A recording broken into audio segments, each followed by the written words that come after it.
बिन मांगे मोती मिले, मांगे मिले न भीख। दोस्तों, इस मुहावरे को तो आपने सुना होगा और कई बार बोला भी होगा। दोस्तों हमारी ज़िंदगी में बहुत कुछ ऐसा होता है कि हम लोग जो है लाख कोशिश करते हैं, कई बार भगवान से मांगते हैं, कहीं किसी से मांगते हैं, लेकिन हमको कभी कभार मांगने पर भी वो चीज़ नहीं मिलती जिस चीज़ की हम इच्छा रखते हैं। और एक समय होता है जब हमें बिना मांगे ही सब कुछ मिल जाता है।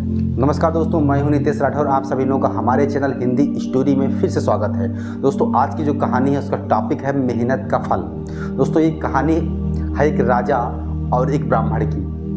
दोस्तों, एक राज्य होता है, उस राज्य का जो राजा होता है वो बहुत ही बड़ा दानी होता है। उसके दरबार में कोई भी याचना के लिए आता है, कोई भी भीख मांगने के लिए आता है, कोई भी इच्छा लेकर के आता है तो राजा उसे मना नहीं करता है। राजा हर एक आने वाले व्यक्ति को दान दिया करता है। धीरे धीरे लोग दूसरे राज्य से भी वहाँ मांगने के लिए आने लगे, तो दूसरे राज्य से आने वाले लोगों को भी राजा मना नहीं करता था, उनको भी दान दे दिया करता था। दोस्तों, उस राज्य में एक ब्राह्मण और एक ब्राह्मणी, दोनों पति पत्नी रहते थे। ब्राह्मण की पत्नी ने ये सब देखा, काफ़ी समय बीत गया तो अपने पति से कहा, महाराज आप क्यों नहीं कुछ करते हो, आप क्यों नहीं आप क्यों नहीं राजा के पास जाते हो और कुछ वहाँ से क्यों नहीं मांग के लाते हो, हमारा जीवन कैसे चलेगा?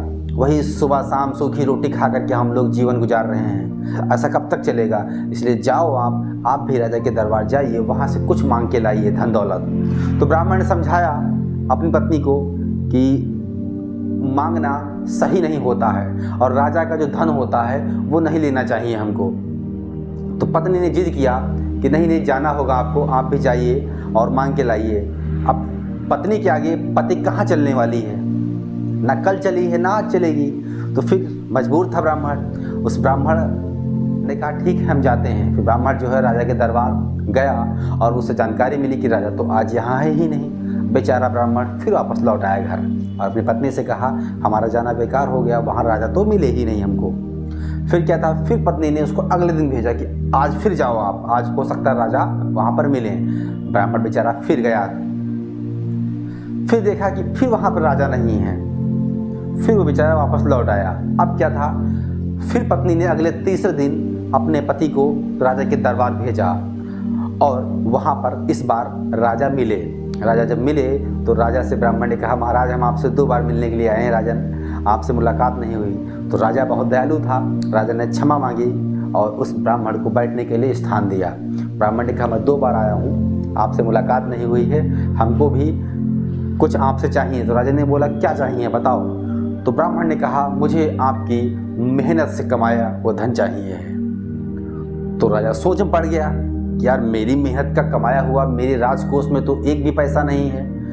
तो अब बात की थी। तो राजा ने कहा ठीक है, आप हमको समय दीजिए 1 दिन का, मैं आपको अपनी मेहनत का कमाया हुआ, अपने खून पसीने का कमाया हुआ धन मैं आपको जरूर दान करूँगा।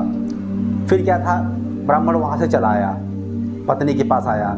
पत्नी ने पूछा क्या हुआ, तो कुछ लाए या नहीं लाए?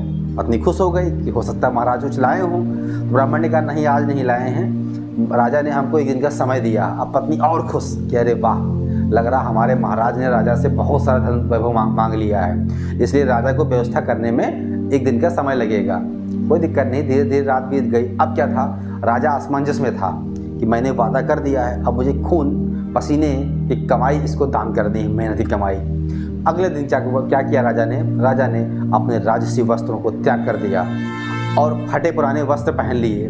ये देखा जब राजा की पत्नी ने, राजा की रानी ने कि अरे महाराज आप ये क्या कर रहे हैं? बोले कि मुझे जो है मैंने एक ब्राह्मण से वादा किया है, उसने मुझसे अपने पसीने की कमाई दान में मांगी है जो मेरे राजकोष में कहीं पर भी नहीं है, तो इसलिए मुझे मेहनत करने शहर जाना होगा, मजदूरी करने, जहाँ से हमको कुछ पैसा मिले और मैं उसे दान कर सकूं। तो उसकी पत्नी थी, उसने कहा ठीक है महाराज मैं भी आपके साथ चलूँगी।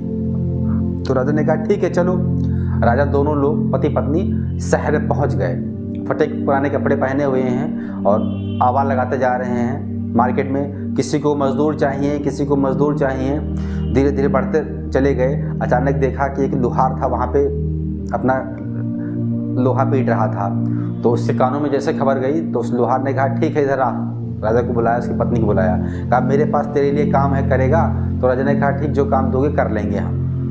तो लोहार ने कहा देख, तेरा काम है आग तेज करनी, मतलब चलाना होता है उसको, जो भी बोलते हैं हम, ठीक है, और तुझको लोहा पीटना है। और उसकी पत्नी काम दिया कि तुझको जो है कुएं से पानी भर के लाना है और हौज को फुल करना है और कोयला बराबर डालते रहना है, कोयले के घर से कोयला उठा करके लाना है। तो दोनों ने कहा ठीक है, और उस लोहार ने कहा इस काम का मैं तुमको 2-2 पैसा दूंगा, 2-2 पैसा मैं इस काम का तुमको दूंगा। तो राजा रानी बोले ठीक है। राजा रानी अपने काम में जुट गए। रानी बेचारी कुएं से पानी ला रही थी, हौज में भर रही थी, कोयला घर से कोयला ला करके कोयला डाल रही थी, और राजा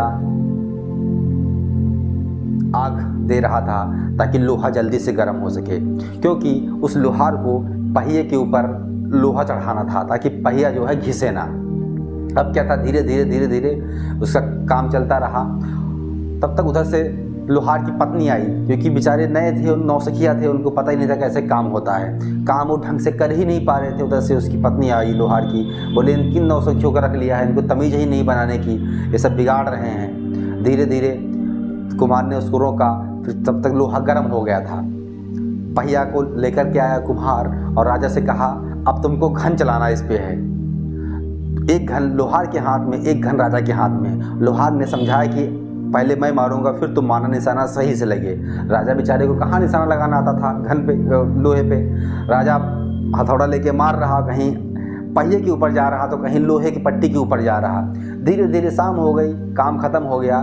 कुम्हार ने राजा और रानी को 2-2 पैसे दे दिए, उनकी मेहनत के पैसे उनको मिल गए। वो ले करके अपने घर चले आए। अगले दिन ब्राह्मण को बुलाया गया और ब्राह्मण को राजा ने 2-2 पैसे सौंप दिए। राजा ने कहा ये लीजिए ब्राह्मण देवता, ये हमारी मेहनत की कमाई है।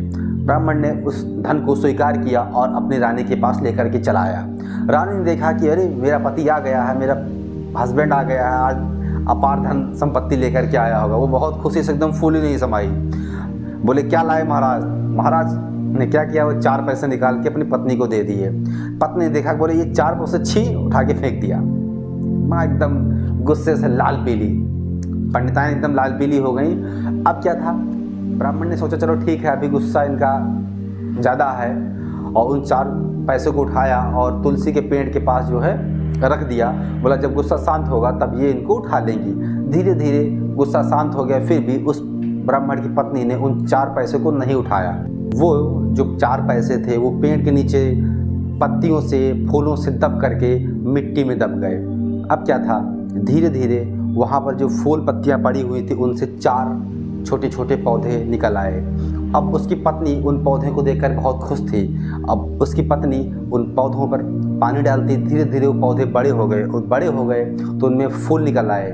फूल निकलने के बाद में वो जब फूल झड़ते थे तो उसमें से मोती निकलते थे। उन बेचारों को पता ही नहीं था कि ये मोती हैं। उसकी पत्नी को लग रहा था ये कोई बहुत अच्छे बीज हैं, तो उसने क्या किया, वो झड़े हुए बीजों को उठा करके कोने में डाल दिया, घर के कोने में डाल दिया। धीरे धीरे नित्य शाम को 2-4 फूल झड़ते, उनसे बीज निकलते, वो जो मोती थे वो उनको उसकी पत्नी उठा करके कोने में डाल देती। एक दिन सब्जी बेचने वाली आई, पत्नी के पास उसके पैसे नहीं थे ब्राह्मणी के पास में, तो उसको सब्जी भी चाहिए थी। तो उसने कहा मेरे पास पैसे तो नहीं, मेरे पास कुछ बीज हैं, क्या इसके बदले आप हमको सब्जी दे सकती हो? तो सब्जी वाले ने कहा दिखाओ। तो पंडिताइन गई वहाँ पर और उन मोतियों को उठा लाई। जैसे ही सब्जी वाले ने देखा उन बीजों को, वो चौंक गई कि अरे 1 रुपये की सब्जी और ये 1000 रुपये के मोती। तो वो भी लालच में आ गई, बोली ठीक है हाँ ले लो सब्जी। मनपसंद की पंडिताइन को सब्जी मिल गई, पंडिताइन भी खुश और सब्जी वाली भी खुश। वो धीरे धीरे डेली नित्य सब्जी बेचने आए और सब्जी के बदले वो मोती ले जाए।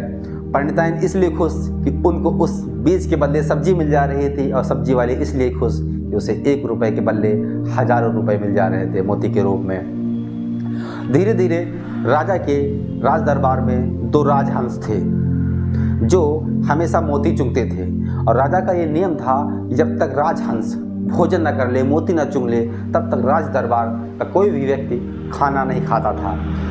राजा ने अपनी सारी धन संपत्ति जो थी उन राजहंस के मोती पर ख़त्म कर दी थी। मोती को खरीदना पड़ता था राजहंस को चुंगाने के लिए। धीरे धीरे उनके राज दरबार, राजकोष पूरा खाली हो गया। अब भोजन की भी दिक्कत होने लगी।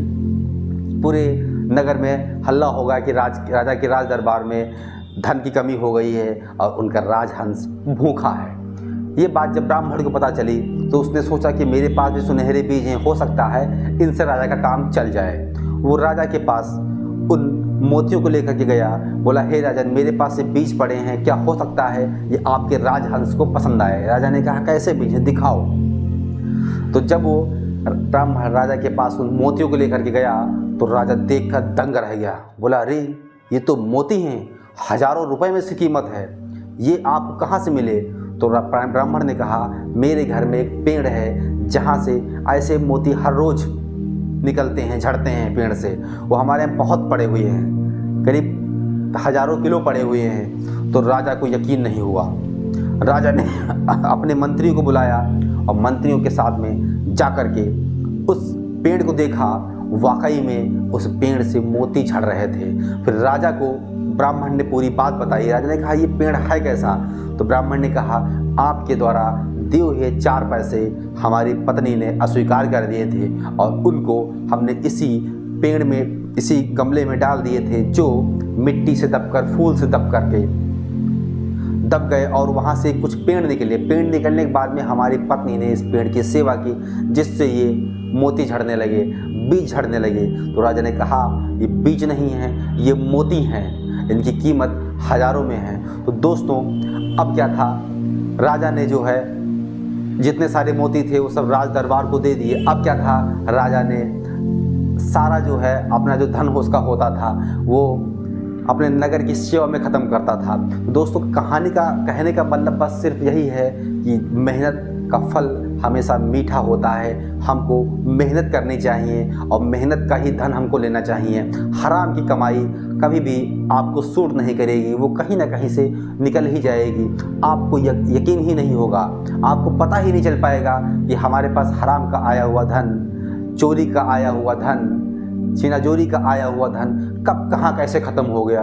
तो इसलिए मेहनत पे भरोसा कीजिए, मेहनत करते रहिए, आप जीवन में बहुत आगे बढ़ेंगे। दोस्तों वीडियो हमारी अच्छी लगी हो तो हमारी वीडियो को लाइक कीजिएगा। हमारे चैनल पर आप नए हैं और आपने अभी तक हमारे चैनल को सब्सक्राइब नहीं किया है तो प्लीज़ आप लोग हमारे चैनल को सब्सक्राइब करके हमें अपना प्यार जरूर दीजिएगा। मिलते हैं एक नई मोटिवेशनल स्टोरी के साथ में, तब तक के लिए वंदे मातरम।